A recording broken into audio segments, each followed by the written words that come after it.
Hello dear student, online technical study में आज हम लोग basic construction of electrical machine पर डिस्कशन करेंगे। तो इलेक्ट्रिकल मशीन में जनरली हम लोग जनरेटर की बात करेंगे,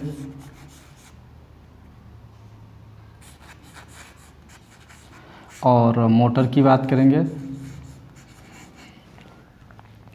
जनरेटर और मोटर हम लोग इसके लिए स्पेशल चैप्टर पढ़ेंगे।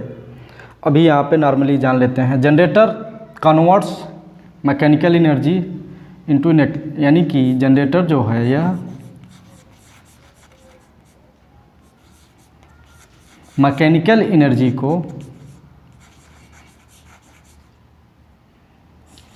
को कन्वर्ट्स करता है, कन्वर्ट्स इनटू इलेक्ट्रिकल एनर्जी।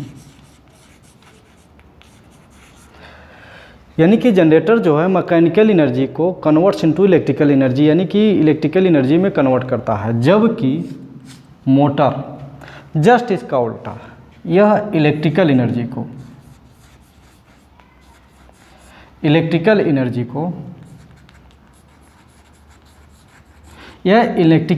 को कन्वर्ट्स करता है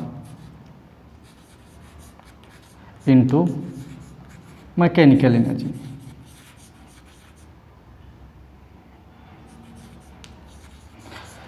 यानी कि जनरेटर मैकेनिकल एनर्जी को इलेक्ट्रिकल एनर्जी में और मोटर इलेक्ट्रिकल एनर्जी को मैकेनिकल एनर्जी में कन्वर्ट करता है। तो आज हम लोग इन्हीं जनरेटर और मोटर के कंस्ट्रक्शन पर डिस्कशन करते हैं। तो जनरली आप लोगों ने देखा होगा कि मोटर का पार्ट्स कुछ हम लोग इस तरह से देखते हैं। फ्रेम, जहाँ पे इस फ्रेम यानी कि यहाँ पे इस तरह से स्लॉट कटे होते हैं पूरे पेरिफेरल में, इस तरह से पूरे पेरिफेरल में स्लॉट कटे होंगे। फिर इसी तरह से आपके यहाँ भी इस तरह से यहाँ भी पूरे पेरिफेरल में स्लॉट कटे होंगे। तो पूरे पेरिफेरल में स्लॉट कटे होंगे। तो अब यहाँ पे बात आती है कि फ्रेम और स्टेटर, कौन सा पार्ट फ्रेम होगा। यहाँ पे दो मेजर मेंबर पार्ट्स होते हैं। एक पार्ट तो होता है आपका स्टेटर और दूसरा पार्ट होता है रोटर।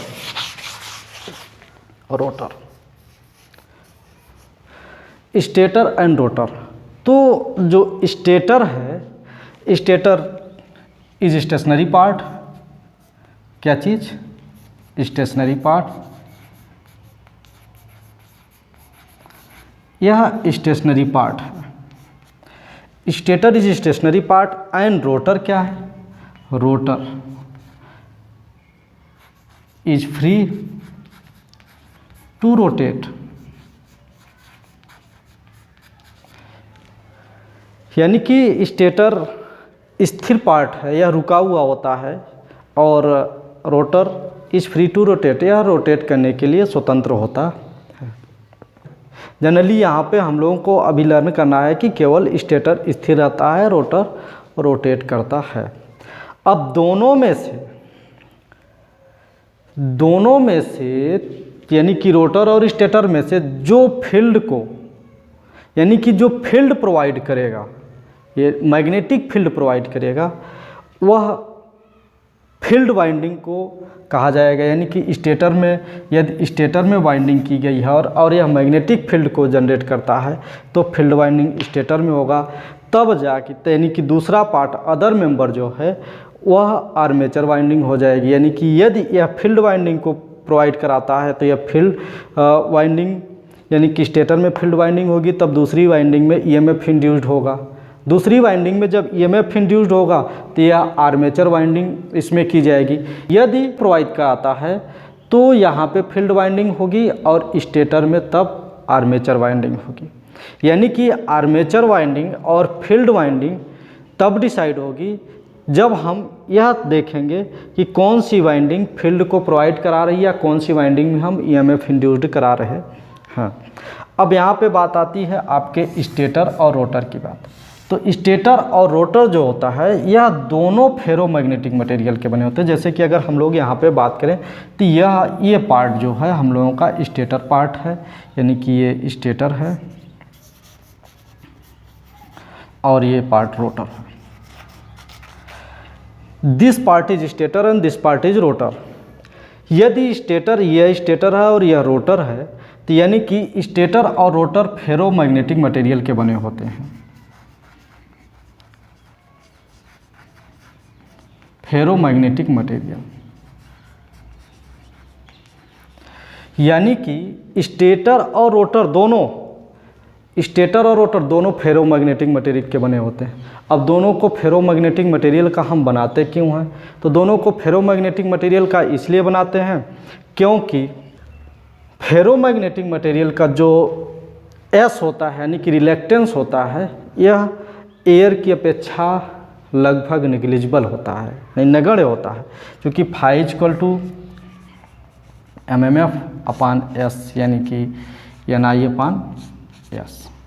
तो एस क्या है? रिलेक्टेंस है, यानी कि जितना ही रिलेक्टेंस कम होगा मैग्नेट, यानी कि जितना ही रिलेक्टेंस कम होगा वहाँ पे फ्लक्स उतनी ही आसानी से चलेगी।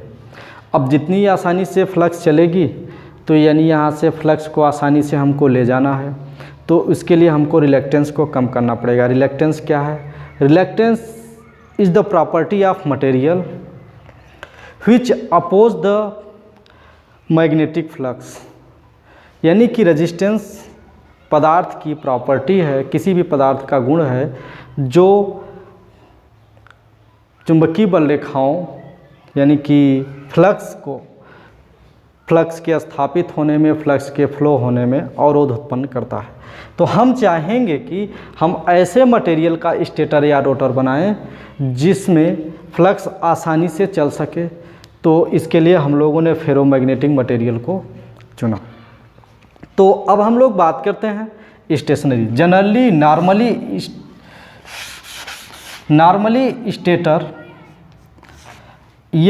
नॉर्मली स्टेटर आउटर पार्ट होता है, आउटर पार्ट्स, यानी कि स्टेटर नॉर्मली आउटर पार्ट होता है और रोटर नॉर्मली इनर पार्ट होता है। इनर पार्ट यानी कि स्टेटर को ज़्यादातर हम लोग मोटर की बाहरी संरचना यानी कि जो फ्रेम में स्थापित होती है मोटर की, वह स्टेटर होता है जनरली, और नॉर्मली रोटर इनर पार्ट होता है। जैसे कि यहाँ पे हम लोग देख रहे हैं कि ये पार्ट जो है बाहरी फ्रेम के बाद फ्रेम में हमारा रोटर अटैच है, और ये पार्ट फ्रेम में स्टेटर अटैच है, और ये पार्ट इनर अंदर का पार्ट जो है रोटर है, रोटेट कर रहा है। तो यहाँ पे बात आती है कि यहाँ पे अब हम लोग क्या करते हैं कि इन जो टीथ हैं, ये स्लॉट है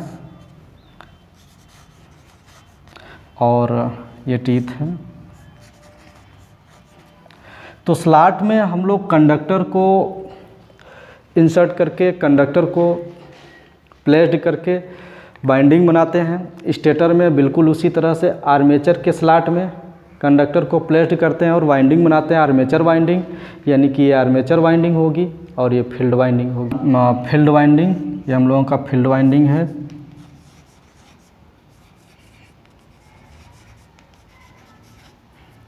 ये आर्मेचर वाइंडिंग है।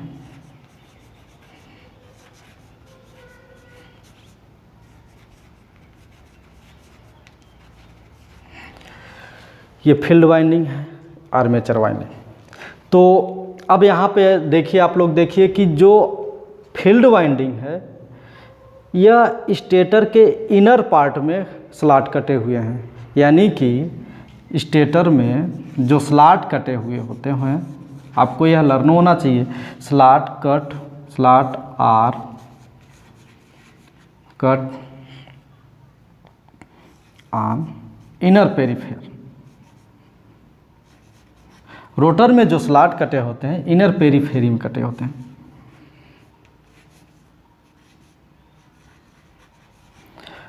और स्टेटर रोटर में स्लॉट जो कटे होते हैं, रोटर में स्लॉट रोटर के बाह्य संरचना में कटे होते हैं, रोटर में स्लॉट कटे होते हैं आउटर पेरीफेरल पर।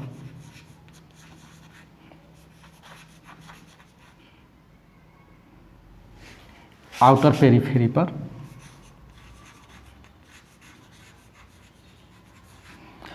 यानी कि स्टेटर में फील्ड वाइंडिंग के लिए जो स्लॉट काटे जाते हैं, जो स्लॉट कटे होते हैं, वह इनर यानी कि स्टेटर के आंतरिक परिधि पर और रोटर के बाह्य परिधि पर स्लॉट कटे हुए होते हैं, जिसमें हम लोग बाइंडिंग करते हैं। अब यहाँ पे बात आती है स्टेटर और रोटर की। तो जो स्टेटर अब जो फील्ड वाइंडिंग को कैरी करेगा तो फील्ड पोल कहा जाएगा। फील्ड पोल 2 टाइप के होते हैं। फील्ड पोल मशीन के 2 टाइप के होते हैं। फील्ड पोल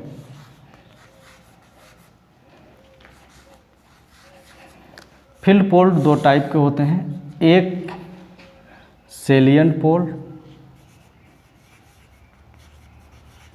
सेलिएंट पोल फील्ड होता है, दूसरा नॉन सेलिएंट पोल फील्ड।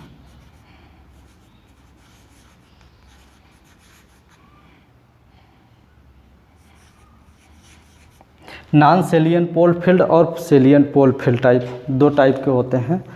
तो सेलिएंट, आप नॉन सेलिएंट और सेलिएंट में अभी ये जो हम लोगों ने कंस्ट्रक्शन देखा है, यह नॉन सेलिएंट का है। आप इसे नॉन सेलिएंट पोल फील्ड बोल सकते हैं। कौन सा? नॉन सेलिएंट पोल फील्ड। नॉन सेलिएंट पोल टाइप का फील्ड है। वहीं पे सेलिएंट पोल फील्ड टाइप कैसा होता है? सेलिएंट पोल फील्ड टाइप हम थोड़ी सी जगह प्रॉब्लम की वजह से इसको यहाँ पे हम लोग देख लेते हैं।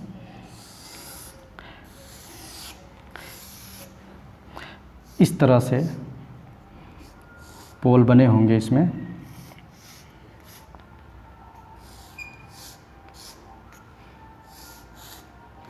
इस तरह से पोल बने होंगे ये सेलिएंट टाइप के। यहाँ पे हम लोग ये फील्ड वाइंडिंग है, जो कि फील्ड वाइंडिंग जो मैग्नेटिक फील्ड प्रोवाइड कराता है।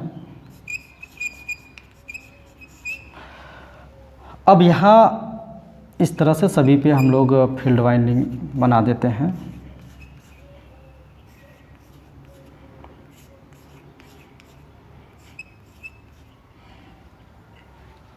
अब यहाँ पे आपके रोटर बने रहेंगे, जिसमें इस तरह से पूरे पेरीफेरल में स्लॉट कटे रहेंगे, जिससे कि हम लोग आर्मेचर वाइंडिंग करें। तो यहाँ पे आर्मेचर वाइंडिंग होगी, आर्मेचर वाइंडिंग। तो हम लोगों ने देखा कि फील्ड वाइंडिंग 2 टाइप के होते हैं, एक सेलिएंट पोल फील्ड वाइंडिंग, एक नॉन सेलिएंट पोल फील्ड वाइंडिंग। तो सेलिएंट पोल फील्ड वाइंडिंग इम्पॉर्टेंट क्वेश्चन है। सेलिएंट पोल फील्ड वाइंडिंग जो होता है, यह जनरली हम लोग डीसी मशीन के लिए करते हैं। जनरली किसके लिए करते हैं? डीसी मशीन के लिए। डीसी मशीन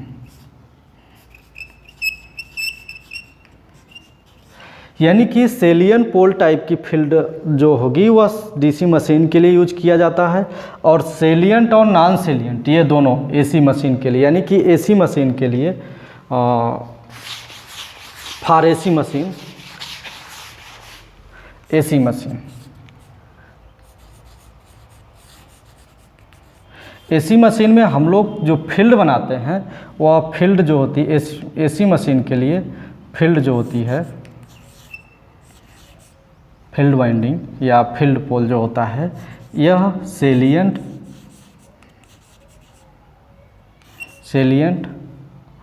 और नॉन सेलिएंट दोनों में से कोई एक हो सकता है, यानी कि दोनों में से कोई भी बना सकते हैं। लेकिन डीसी मशीन के लिए यहाँ पे मैंने लिख दिया है, एक बार मैं फिर से यहाँ पे ठीक से लिख देता हूँ साफ साफ। लेकिन for DC machine, DC DC machine के लिए हम लोग जो फील्ड वाइंडिंग यूज करेंगे, फील्ड वाइंडिंग यानी फील्ड पोल, यह केवल सेलिएंट, जनरली ज़्यादातर हम लोग सेलिएंट ही यूज करते हैं। तो एग्ज़ाम में क्वेश्चन पूछा जाता है कि डीसी मशीन में किस प्रकार के फील्ड पोल या field winding field poles use करते हैं, तो डीसी मशीन में हम लोग सेलिएंट टाइप के फील्ड पोल यूज करते हैं, और एसी मशीन में सेलिएंट और नॉन सेलिएंट दोनों यूज करते हैं। तो हम लोगों ने रोटर और स्टेटर के बारे में कुछ जानकारियाँ प्राप्त की। अब ये चीज़ हम लोगों को लर्न होना चाहिए, ताकि अगले लेक्चर में अगली मशीन जब हम लोग पढ़ेंगे तो आर्मेचर और रोटर और स्टेटर ढंग से याद रहेंगे, तो आसानी से हम लोग क्वेश्चन कर पाएंगे। तो हमें उम्मीद है कि आप लोगों को स्टेटर और रोटर समझ में आया होगा।